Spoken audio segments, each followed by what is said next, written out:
Well, it finally happened, didn't it, friends? It finally occurred after 55 shows or so. And what happened? I was late. I was not on Bucks County Railroad time tonight. Just a lot of things happening today and this week. It's the last week of school for Annie and Eli. Annie's already got another job and she's working hard, working up at Doylestown Hospital. She's not even here tonight. Scotzo's here. Good to see you, brother. Thank you. Roger's here, and Arlene is sitting next to him, I hope. And thank you for that comment. That was nice to hear. I got kind of a new direction going based on some feedback that I've gotten from two of my closest advisors and my most experienced and helpful lifelong advisors, Fred Holman, who was here last week. Hi, Arlene. And my lifelong friend, Steve Philp, have both been great encouragements about the show. And but they advised me to kind of modify my approach regarding tips, and I am going to take their advice and listen to them. I'm only going to mention the tip jar twice from now on in the course of the show, and that will be at the beginning of the show to tell you that it's up there, and then at the end of the show I'll just remind you. And then my new pledge is to kind of not worry about it after the fact. Sometimes I had sent out emails, and that's what really started to influence them to take me aside, because for all intents and purposes, this small, elite, and loyal group that I have, the family, as I call them, of this show, the Here and Gone Show. Many of you have been with me almost the whole year, and so you guys have just been spectacular, and all of you have been great in terms of supporting the show, etc., etc.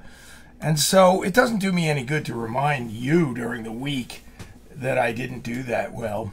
It is a viewer-supported endeavor. I'm gonna do a uke night tonight in a way. I'm gonna show you a bunch of ukuleles, and I'm gonna tell you a bunch of stories, some of my best, I dare say. And so I always get good feedback on those.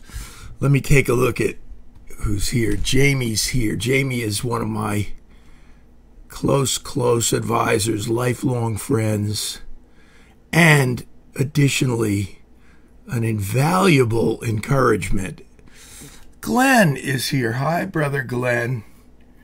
Another encourager, a guy who puts his money where his mouth is often. And Glenn, I'm going to be playing down the shore in July on a Tuesday evening out there at the Pavilion. I'm very excited about this. I haven't played live regularly for any length of time, for a good long length of time, I mean. And so what I'm going to do is I'm going to be part of that Ocean Grove concert series, courtesy of my friend Jim Winder. Hi, Terry. Nice to have you. Glad you check in. Hey, Jimmy's here with Margie out in Vashon Island, Washington. I think they were even watching me on the ferry boat one night. Denise, hi. I'm glad you're here. You're in Texas. I just have the greatest group of of the family here, and I treasure you all. And you can't help it if I have not found the key to expanding the show. I want to talk a little bit and tell you some of my background tonight. I don't think it'll be that boring. I think it's kind of interesting. I was telling a guy today, my mechanic, that when I was 25 years old and I signed to a major label, and they got me James Taylor's producer and all his musicians, and the same guys who were playing on Paul Simon's albums, etc., etc. Members of the New York Philharmonic were playing on my album, and I was a bonus baby in a way. They spent $83,000 on me, and I was entered into the James Taylor sweepstakes, so to speak. Every label wanted to have a singer-songwriter, and so London decided to sign me.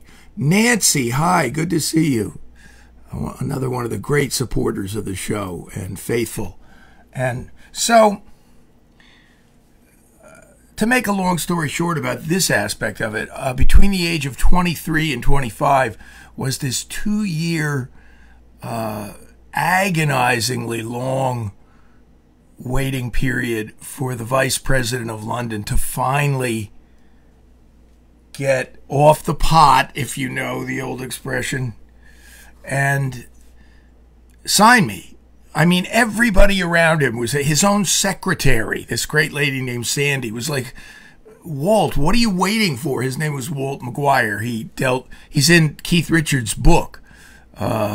He talks about having lunch with Walt McGuire, which I did many times, and they had like a drinking contest, I think, on that occasion.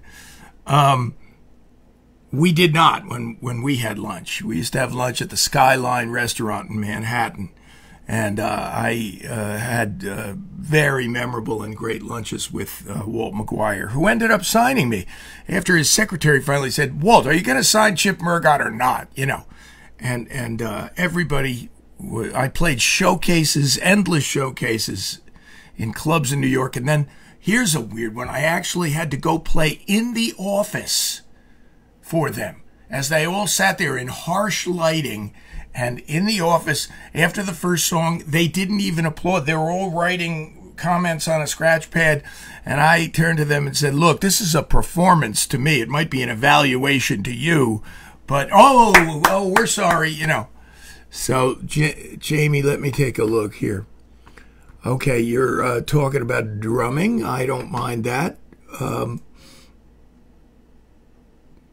Jamie, if you were closer to Scott, I would recommend getting a lesson from him. Hi, Phil. Phil's here. He's got a great webcast from his music room on Thursday nights. So I told this guy today, my mechanic, whose father is deeply into opera. So he and I were talking about opera.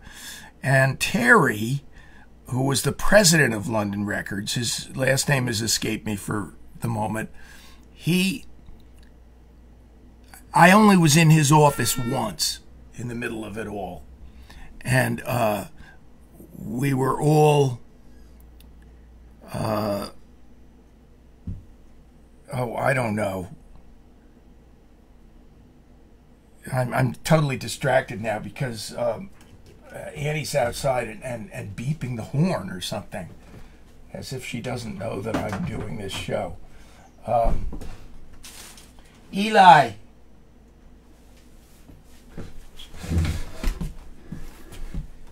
Hang on a sec. Eli, go out the front door and see what Mom wants. Okay. Never mind. So, you want to hear how life in the big city, the Big Apple, goes with a major label. I was on the same label as Luciano Pavarotti, and the president of London Records sat there and told me this, and it made my blood run cold. He said it was down to Pavarotti and another guy who was equally talented, equally as good looking, had equal stage presence and equal personality. And he said, I could practically just flip a coin and choose them. And I chose Pavarotti for whatever reason. And then you're hoping that he'll say, and the other guy was Placido Domingo or somebody who went on to fame. And I said, what happened to the other guy? And he goes, nothing. He never did anything. And I'm like, holy crap, that's how close it is. A guy at the top just makes a decision almost arbitrarily, and you either sink or swim at that point. Well, they decided, oh, yeah, you got Zoom. You got Zoom. I'm not going to slow down and talk about ads right now, but we'll think about all those things. Carol Zellmore, Zell, from the old O'Connor's gang. You're down in Tennessee. I always enjoy your posts, Carol. And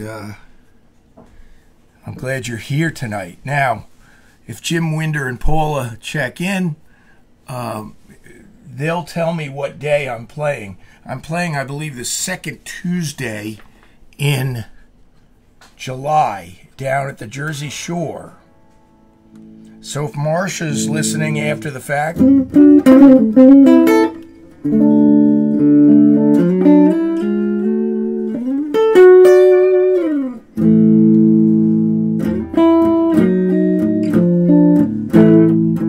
I gotta play a little bit before I just keep gabbing.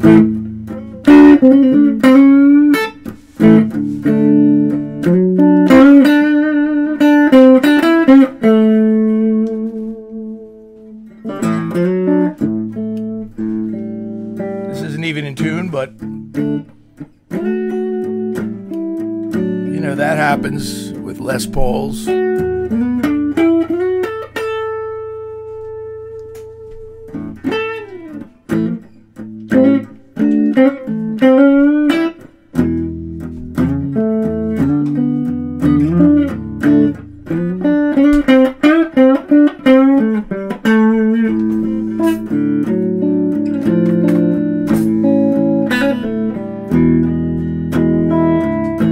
I don't know where I'm going. I don't know.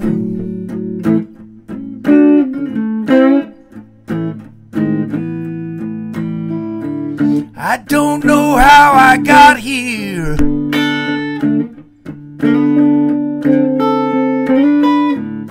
But I sure enough know.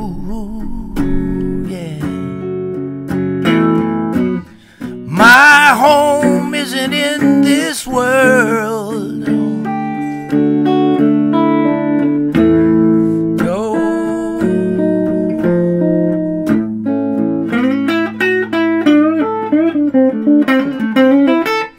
People on the street don't see me, or else I'm just looked down on.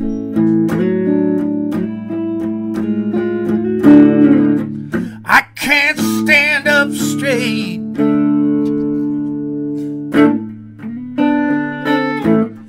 Like a tree, the wind has blown. My home isn't in this world. I feel so alone.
must be something better somewhere than where I've been before.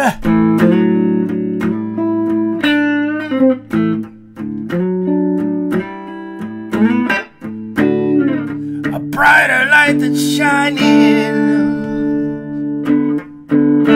than where I've been before.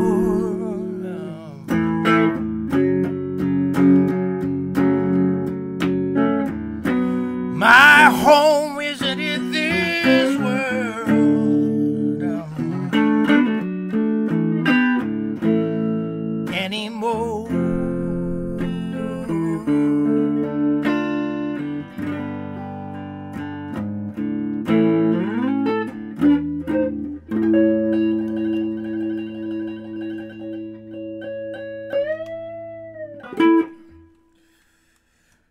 Okay, I'm going to play some uke in a while, but I'm going to talk too.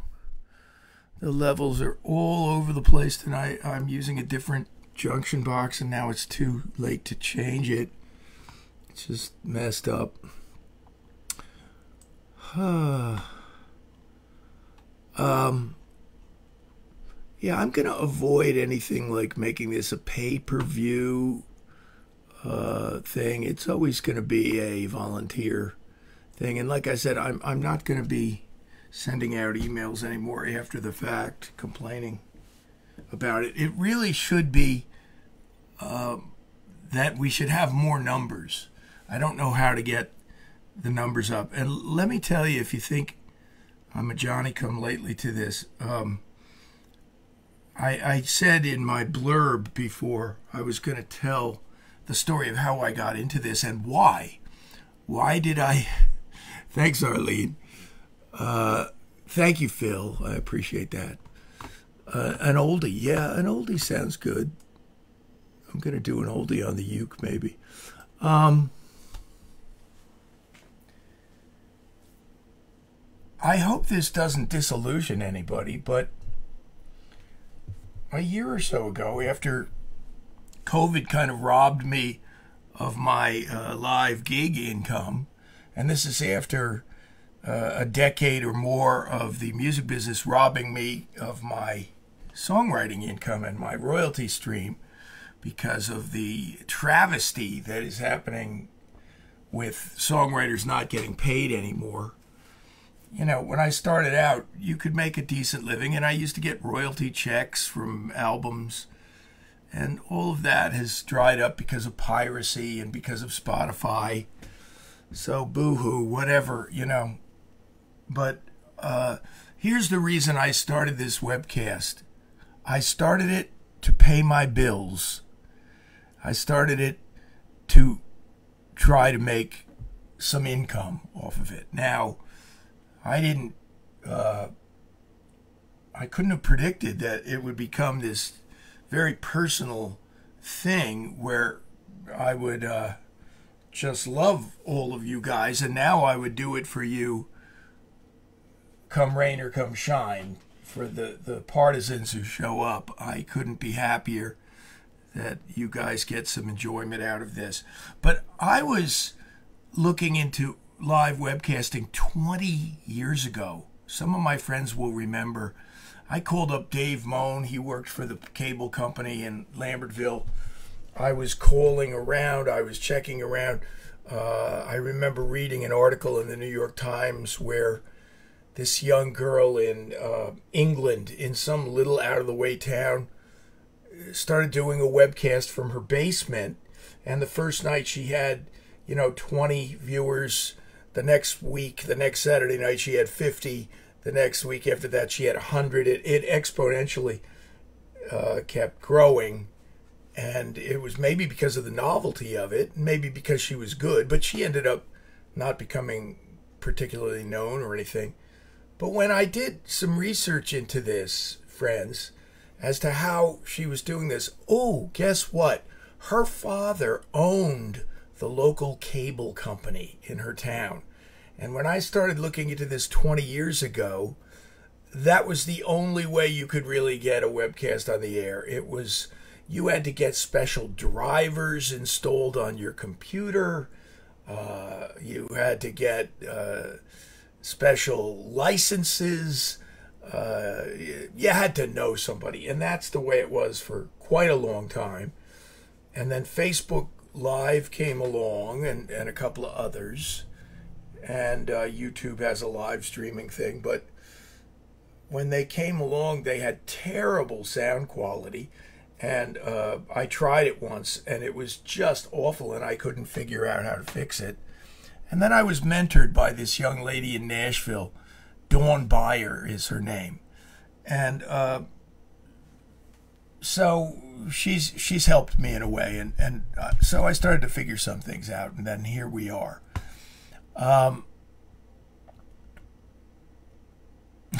Thanks, Jamie. I have a kind of agreement with you, but you know, in 1989, the song that I just played was the title track for my album, and I worked for 2 years on that record, and we got it to a bunch of radio stations, and then I moved out to the farm. I wasn't partying every night anymore. I never was partying, but I used to drink every night. And then when I got to the farm, I mean, I thought this album was going to do something, and it did nothing. Yet again, it was my third record released independently. So I'm the first independent label in the state of New Jersey, by the way. There's another label in Clinton that lays claim to that, but I preceded that label by a good many years. And so now everybody's an independent label. But when I was an independent label, not to sound like a geezer, but it really meant something, because I had a full-time radio promotion man working for my label. And he got us on 250, 300 radio stations. And so, whatever, that was the album. I was sitting in my parents' farmhouse kitchen, and the phone rings, and it's Bonnie Raitt, and she heard the album. Oh, and here it is. Here's the album I came out with in 1989. This is an unopened copy. I would never even sell this. I don't know how much it's worth, but it's a collector's item, to me anyway. It's called My Home Isn't in This World. It came out in 1989. It got a lot of radio airplay and no sales. And Bonnie said to me, "You're going to be a star," she said. Oh, Lord. That's like the worst thing you can ever hear from anybody like her. It just lost me another 5 years of delusional thinking. Yeah, I'm with you. I'm with you.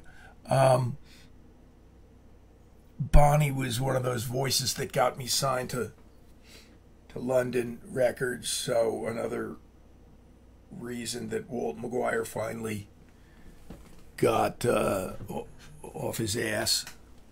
I'm just going to say hi to Marcia here, because I think she might be watching after the fact, and she's a big supporter of the show, and a huge supporter of the show is my friend Marty. She's out to dinner tonight. She's going to be watching after the fact. So, yeah, I do cross-post these on YouTube afterwards, and we've been getting some good feedback on YouTube. Fred had a lot of people who tuned in last week. So, what am I freezing for?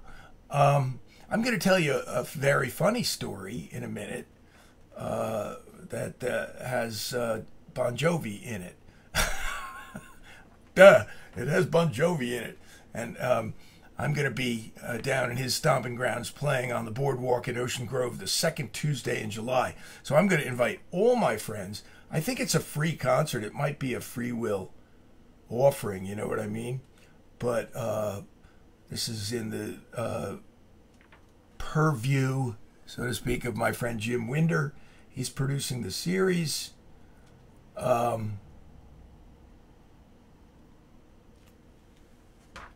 Jamie, here's a comment I'll address to your comment.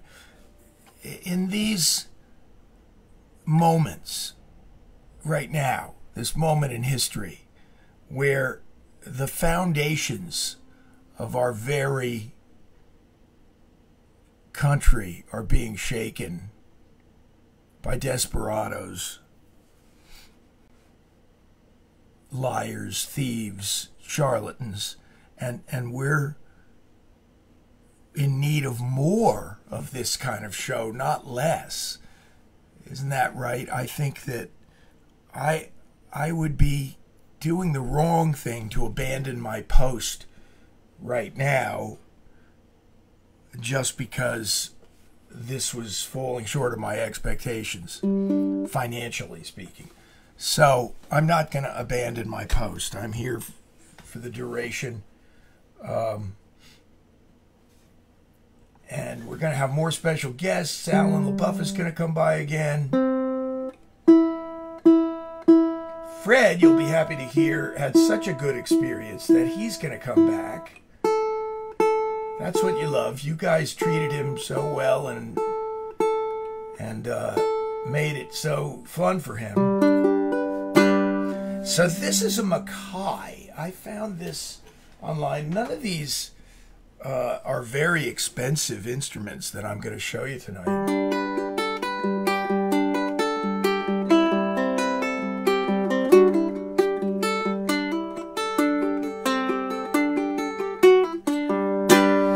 This is my current favorite uke because I put a new set of strings on it with a low G string, and that changed everything. Jamie, I know what you're thinking. And don't say it. Don't mention anything about my low G string.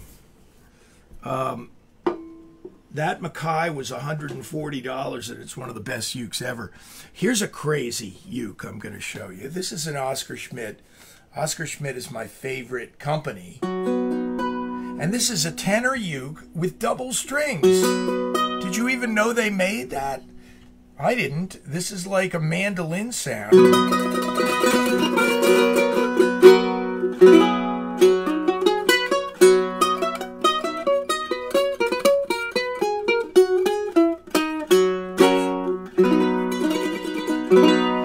So I don't have any songs I can do on it right now. Did I bring it back up to pitch?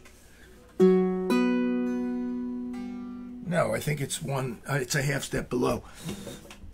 Now, Bro Scott asked for an oldie, and I'm going to play you an oldie, and I'm going to show you how to play it on the uke, and then tell you you could teach your family this in 5 minutes, and you could have a ball, really. That's what the uke is all about. I'm looking for my tuner. What happened to it? It's on the headstock somewhere. It's on a headstock, but it's not on any of the headstocks that I just played. I'll use this one. So, friends, this is the single best deal on any instrument I've ever found across the boards. Guitar, bass, drums, piccolo. This is an Oscar Schmidt OU2, and these are still, I believe, they're well under $100. They're $79. And this thing sounds great. I've recorded with it. This is actually Annie's. It's very woody sounding. It's got perfect intonation. Listen to that. Who would guess? For an $80 uke. So 4 chords is all you need. You need 4 chords. You can play 150,000 songs with 3 chords, but you can play some real songs with 4 chords. Here's the first one. You got 1 finger here, and that's your basic C chord right there.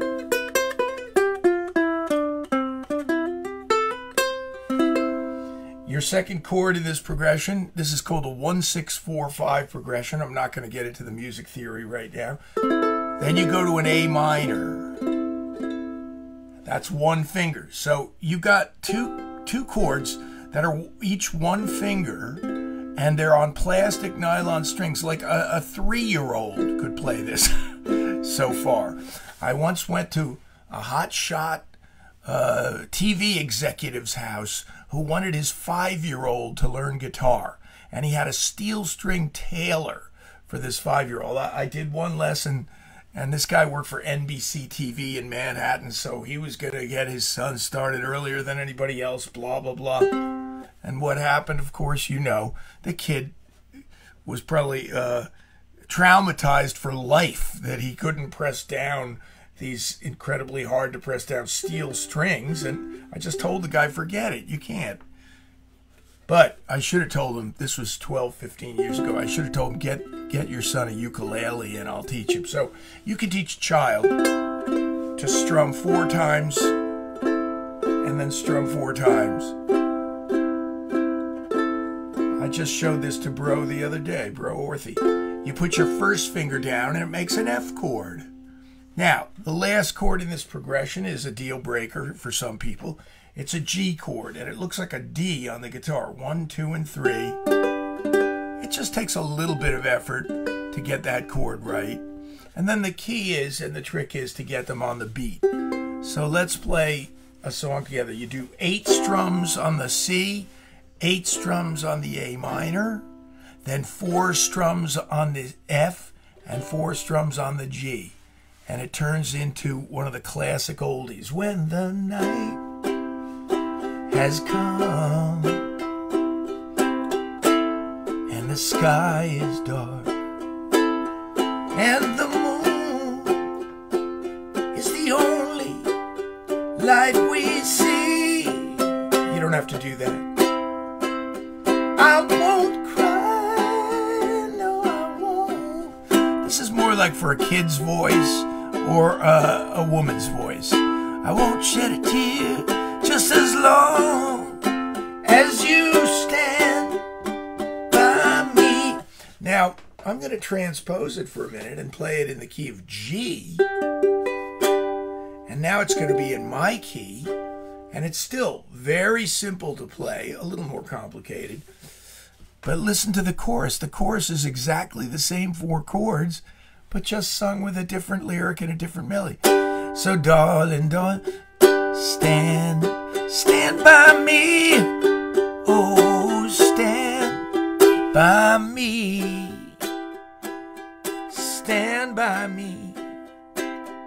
Stand by me, yeah. They say that playing the uke is a lot about the right hand. The left hand is so easy that it's got a lot to do with your right hand. But look what I'm doing in the right hand on this song. I'm just playing all downstrokes. Again, a kid could do this. Ups, I did a little up brush there. Forgive me. Down, down, down, down, down, up, down, up, down. Everybody should have a ukulele in the house. I'm going to show you a baritone uke here for a minute. This is a cheapo baritone that I bought. And so it's tuned differently. It's tuned to like the bottom 4 strings of the guitar. You follow?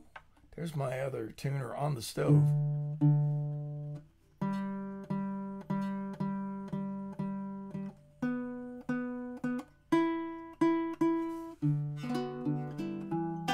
It's mellow, it's a little less bright.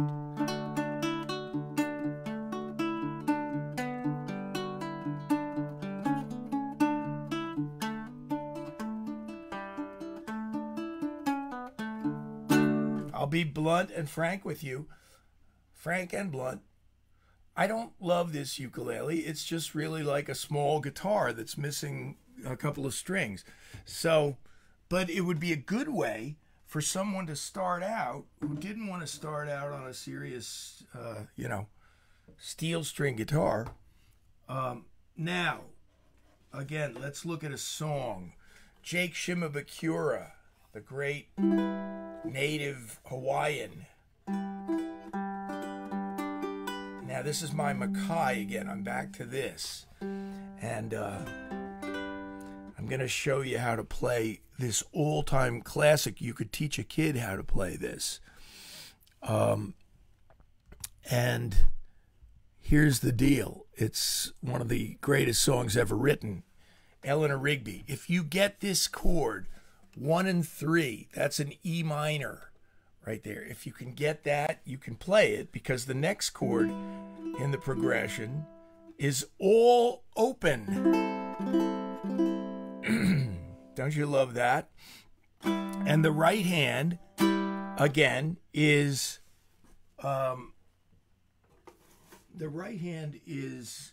just all downstrokes. Let me get my crazy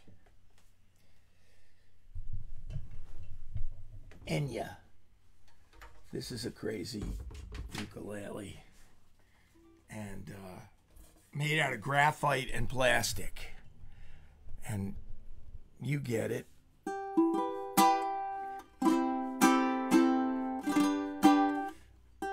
They've really figured this out. This uke costs about $100. You could do gigs with it. It's so perfectly intonated. And forgive me, I've got another Enya, and my son Eli's been using it. This is the Enya concert model, and the concert model is even better than the tenor model. It's sweet sounding. Listen to that.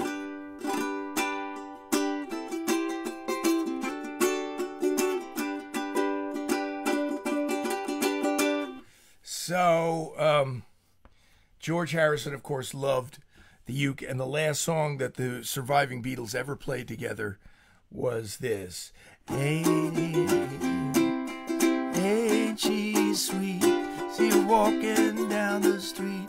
Now I ask you very confidentially, ain't she sweet? Just cast an eye in her direction. Oh me, oh my, ain't that perfection? I repeat, don't you think it's kinda neat? Don't I ask you very confidentially, ain't she sweet? Ain't she sweet? Ain't she,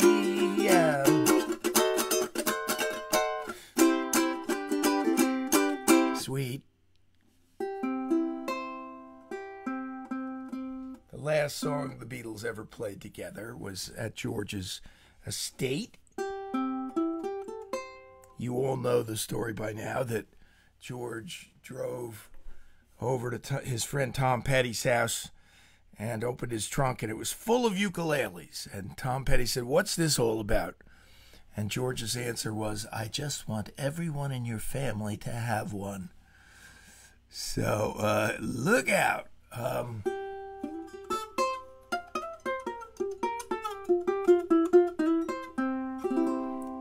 A lot of people don't play single notes on a uke, but I do. I love playing single notes. You can do anything you want. You can play an arpeggio like this. They never used to do this in the old vaudeville days. Oh, let me change the key. Oh, my love, my darling, I've hungered for your touch a long, lonely time.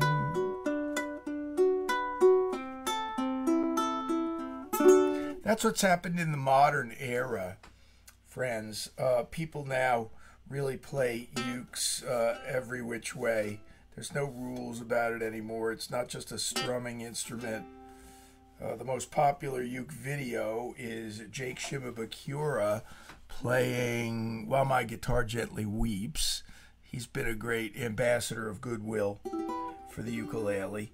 I have a version of Mother Nature's Son out there on YouTube. You've heard me play it before. You've seen it. People seem to enjoy that song on it. Now, I lost my train of thought. There was something I wanted to tell you.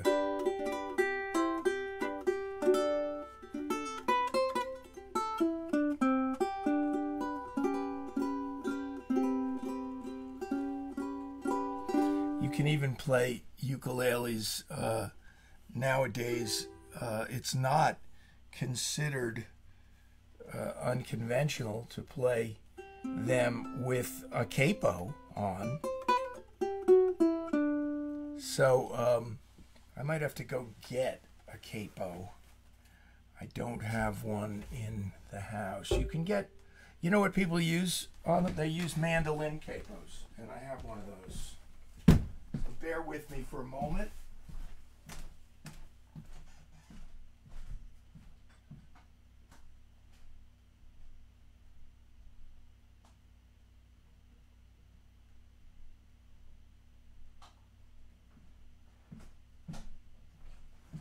Let me see if I can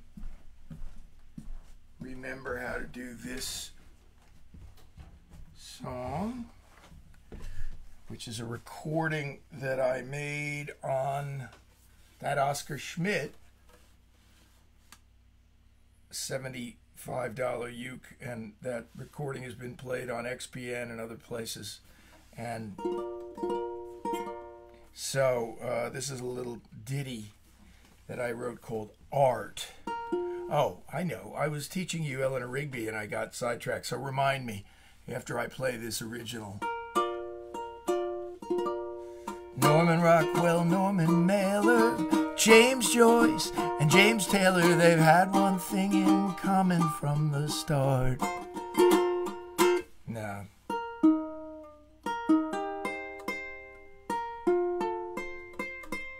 That's 2 out of 2. Art, art, art, yeah.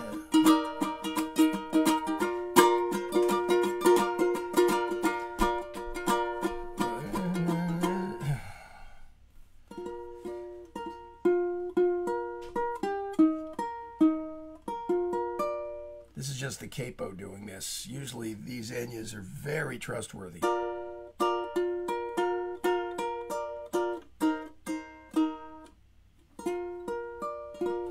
Michelangelo and Mickey Mouse, Paul McCartney's still in the house. They have a way of getting to your heart called art. Art, yeah. Man does not live by video games alone. And the pen, the paintbrush, and the guitar pick are still mightier than the cell phone, baby.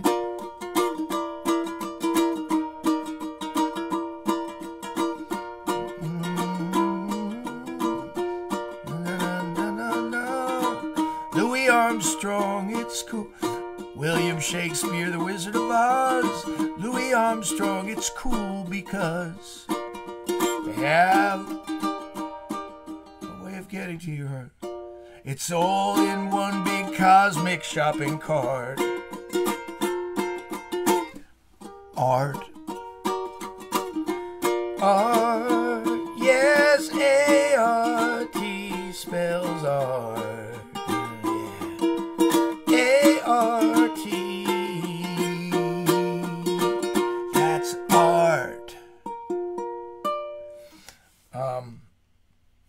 Another reason why I started this show a year ago and why I continue to do it is because in my life and in my experience, the best music you ever hear is in the kitchen or the living room. It doesn't get any better.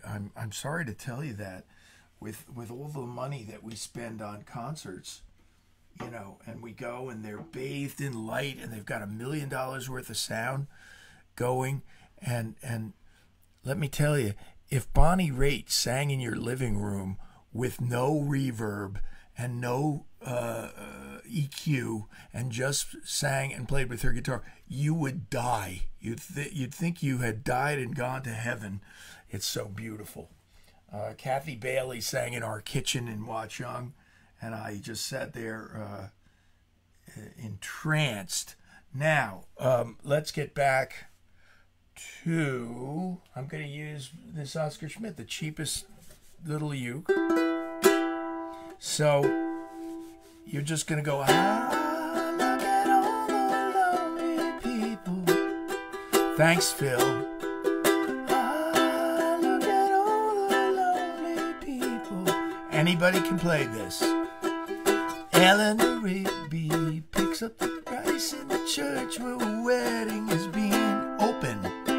Lives in a dream, waits at the window, wearing the face that she keeps in a jar by the door. Who is it for? Now one finger. All the lonely people. Where do they all come from? All the lonely people.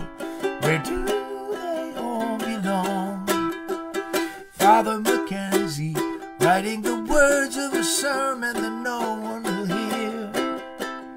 No one comes near. Look at him working, darning his socks in the night when there's nobody there. What does he care? All the lonely people. Where do they all belong? All the lonely people.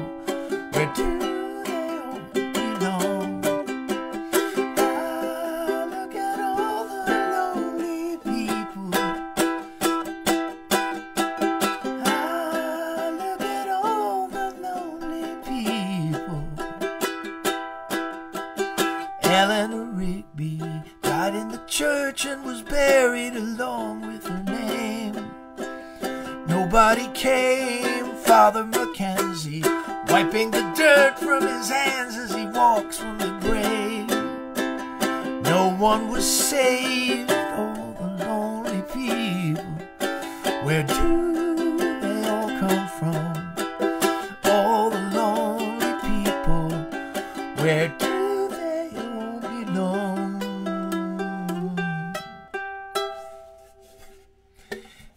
Some people would say that a little bit of sourness, just a tiny little bit of intonation difficulties, really is cool on the uke. I'm not endorsing playing out of tune. I'm just saying that those old vintage vaudeville ukes that you used to hear from years gone by, before they really knew how to cut frets the right way, they just have a little bit. Oh, what did I just stumble on there? George's song that set the world on fire was a song that when Frank Sinatra heard it, he called it the greatest love song of the last 50 to 100 years. And then he recorded it. I like to fantasize that he called up Apple Records in London and said, hey, get that McCartney on the phone. He just wrote the greatest love song of the last 50 years. I'm sorry, Mr. Sinatra, that song was written by George Harrison. All right, get that Harrison dude on the phone. I don't care. And Paul, of course, sings this in concert to, yes, let's all play the uke. By the way, drummers, and Scotzo and Jamie are drummers. So is Ted to a certain degree. Ted Lyons is here. Ted, when are you playing the Pittstown again? Saturday? You know, advertise your gig right here, dude. So now I'm back to the uke with the low G string.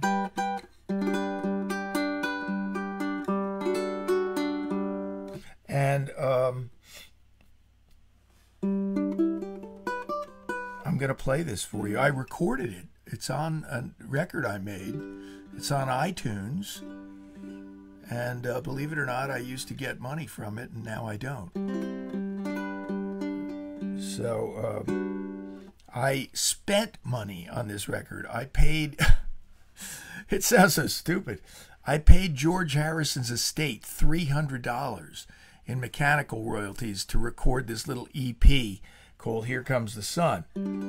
And you know what? I have no regrets about doing that. It's the right thing to do. He wrote the song. Yes, his estate is worth $1 billion, whatever, but it's his property. Do you understand? People don't understand it. It's like a farmer. If you want to use his property, Pittstown, next Wednesday, Ted Lyons. Go see him. He's got a great repertoire of the great old songs, and he's got a great radio show every Thursday. So, how did I do it? McCartney probably does it in the original key. And you guys watch the Beatles Get Back, right? You've all been enthralled by that. I didn't watch the whole thing yet. I will. But wasn't it fascinating that George was working on what was going to become the single? And I'm sorry, but the other Beatles didn't really seem that enthusiastic about it, did they? And McCartney's, off humming something else while George is playing it, and it didn't even get on that album. The album that they were working on at that moment was Let It Be, and they never even let George record that song, Something, that Frank Sinatra and many others have covered. And George, as you probably know, he says, I've been working for 6 months to fill in this word. And he says to John and Paul, what should I give? Something in the way she moves attracts me like, and he's just completely blank on that. And John, kind of wisely, John showed some interest in it, whereas Paul didn't. But John was like, oh, just sing anything that fits in those syllables. Sing cauliflower. He said, eventually the word will come to you. And so George jokingly sang pomegranate. Something in the way attracts me like a pomegranate. Isn't it strange? But I've been there, friends. I've been there where you're just searching for a word for days. And when you find it, guess what? It attracts me like no other lover seems like the most obvious thing in the world. It seems like anybody could have come up with that. But when you're writing it, it's not obvious. Something in the way she moves attracts me like no other lover.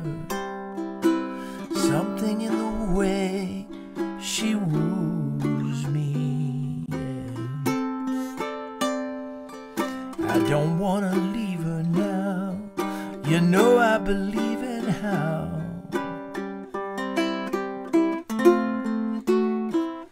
somewhere in her style she shows that I don't need no other lover. Something in her smile that shows me I don't want to leave her now. You know I believe in how, yeah.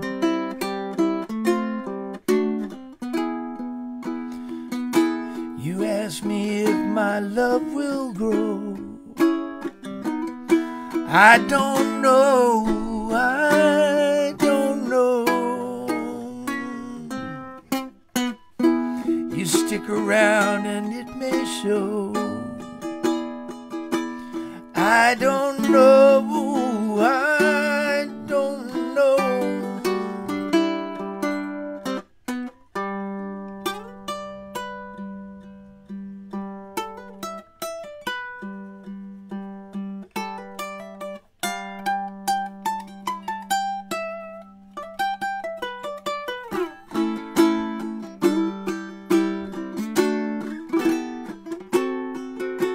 I don't want to leave her now.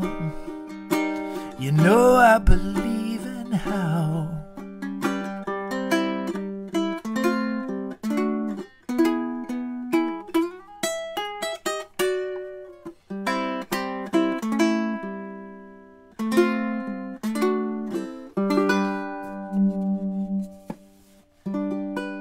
Nothing like not sticking the ending.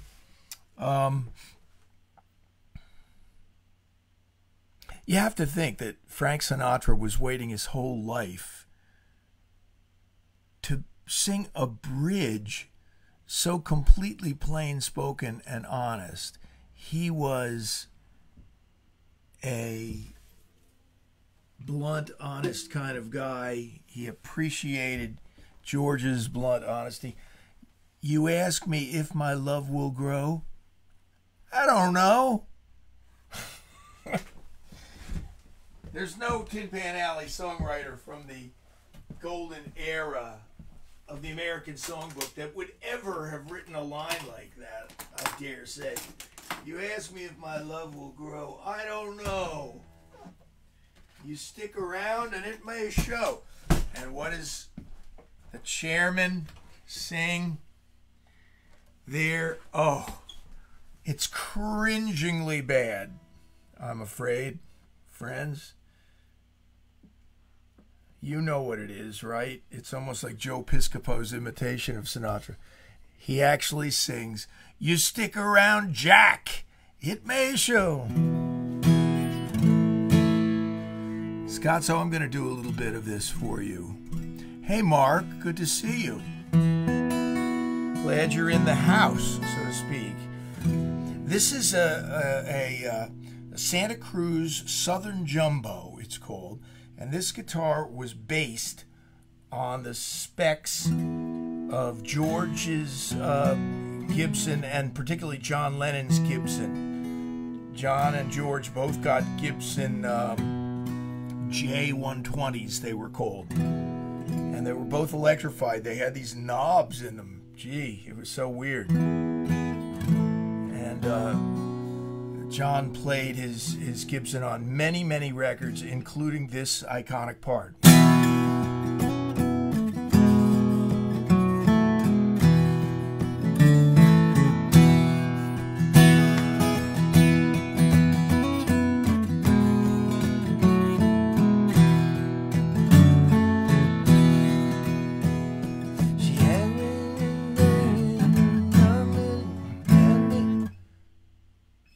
It goes to a very strange chord in the key of, if you're playing it in D shapes, it goes to a D minor. Asked me to stay and she told me to sit anywhere.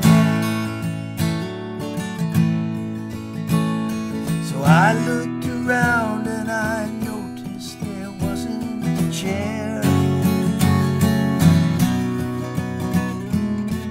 I sat on the rug, biding my time, drinking her wine.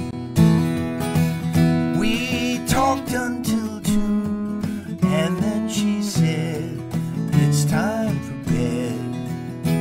She told me she worked in the morning and started to laugh.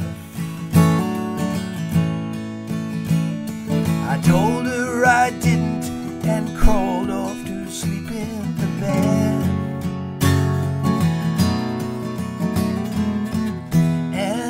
When I awoke, I was alone.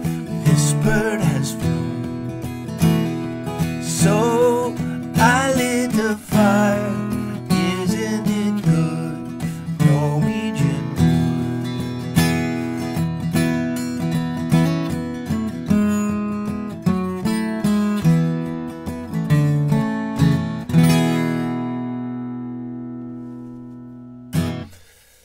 In his new book, which is a 2-volume set, Paul McCartney has been working on it for years with the Princeton University professor Paul Muldoon, who is also a very well-known poet who has written songs with Bruce Springsteen. By the way, Bruce and Patty are going to be invited to my gig in Ocean Grove, second Tuesday in July at 7 p.m. And you scoff, don't you, at that bit of information. But I did invite Bruce to another gig one time when Livingston Taylor was playing in Asbury Park. And his manager came back to me and said if Bruce wasn't in Europe, he would have gone to that gig and he would have sung a song with Liv. So, you know what? It's not such a wild fantasy. Bruce loves to stroll down the boardwalk at sunset with his beautiful wife, and if somebody hands him a guitar, he might just play a song. Getting down to the end, I have to close the proceedings here. I didn't even get to half the stories I wanted to tell. Oh, But I do have to tell the Bon Jovi story. I'm sorry, I can't leave you without that. You'll be able to relate. Everybody can relate to the angry, short-tempered deli owner, right? They're all over the place in New York City. Many of them are of a different nationality. Robert Klein used to have a bit, the great Robert Klein, had a bit about the angry Pakistani who makes sandwiches at 3 in the morning. You want lettuce on that, man? Oh, you want pickle too? You want me to eat it for you too? You know, he's got an attitude. Well, there was a guy in Watchung, ultimately a dear soul, a great guy. This is going to take a few minutes, but that's all right. Hang in there with me. And his name was Kenny. And sadly, I believe he is passed away. No Soup for You. I just watched that. That's a brilliant episode, the Soup Nazi. It's really worth watching again. Do you know that the guy in there who plays the Spanish thief who steals Elaine's armoire from right under Kramer's nose speaks in the heavily inflected Spanish accent? And what are you trying to tell us to do? You know, and we're taking the armoire. That guy was Jambi the Genie on the Pee-wee's Playhouse. So next time you see the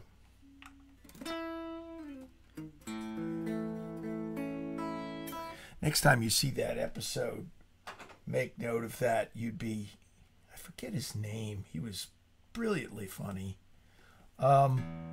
So I used to go in to that deli in the Triangle in Watchung, and I forget, it had a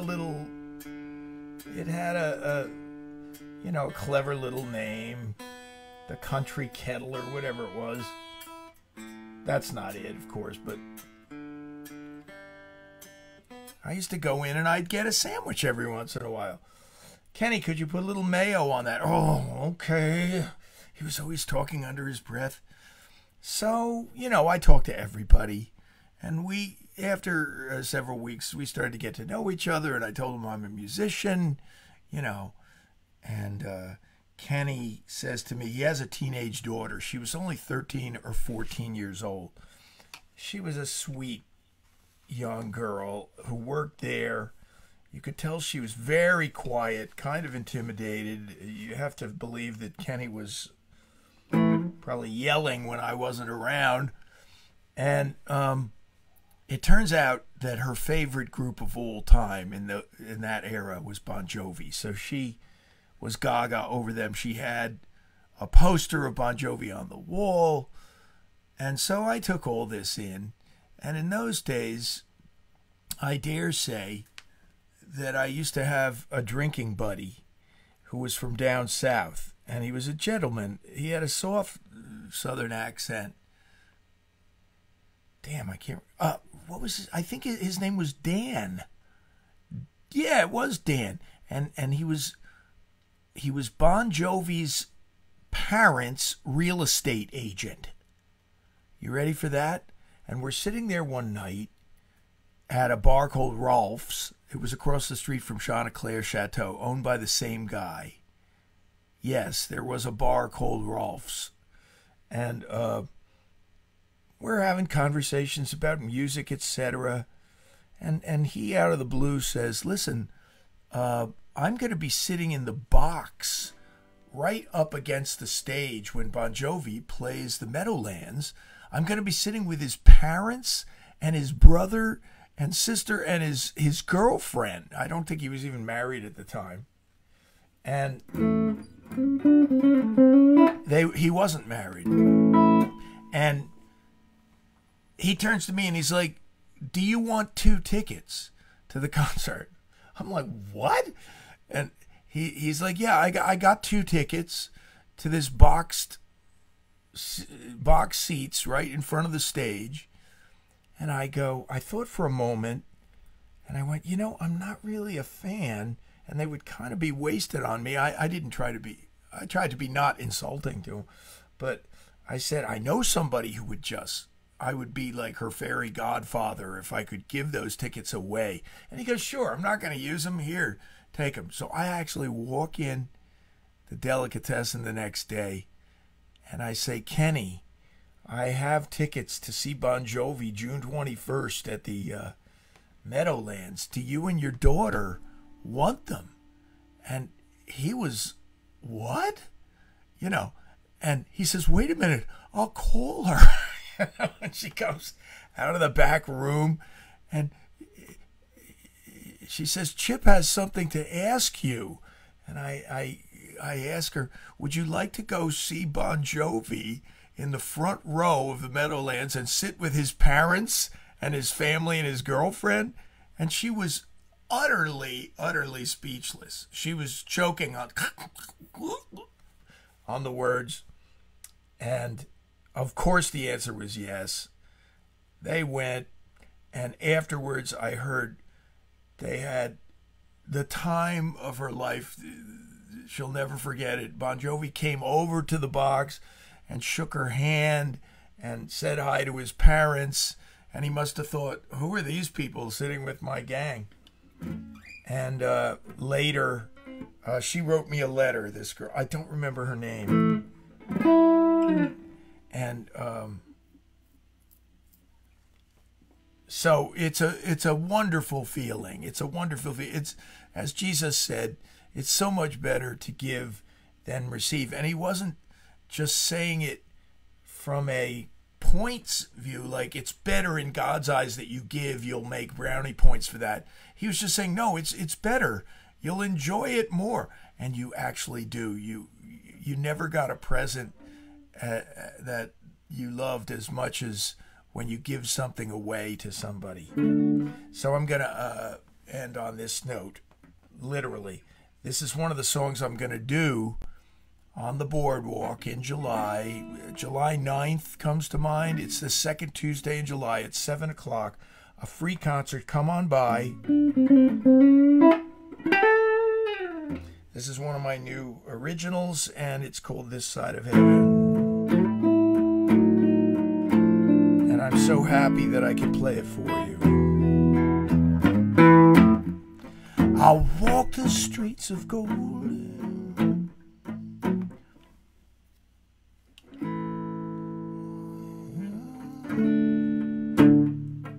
I won't get any older.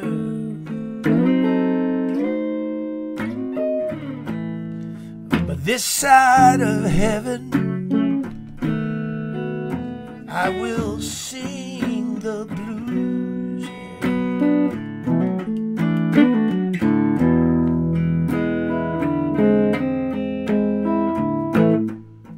I will lay my burden down. I'll trade my troubles for a crown. But this side of heaven, I will sing the blues, yeah.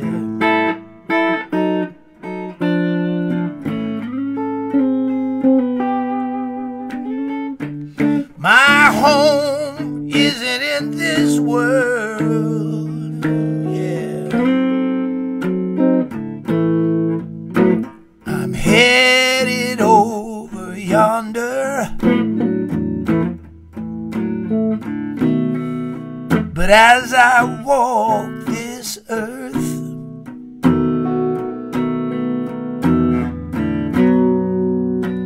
I still have some points to ponder.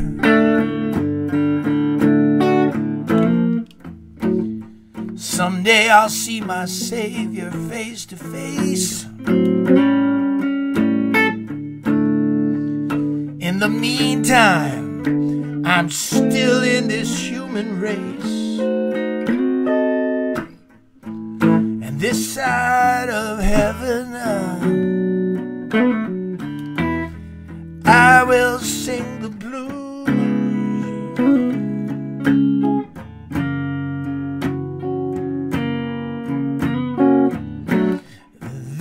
side of heaven, I will sing the blues.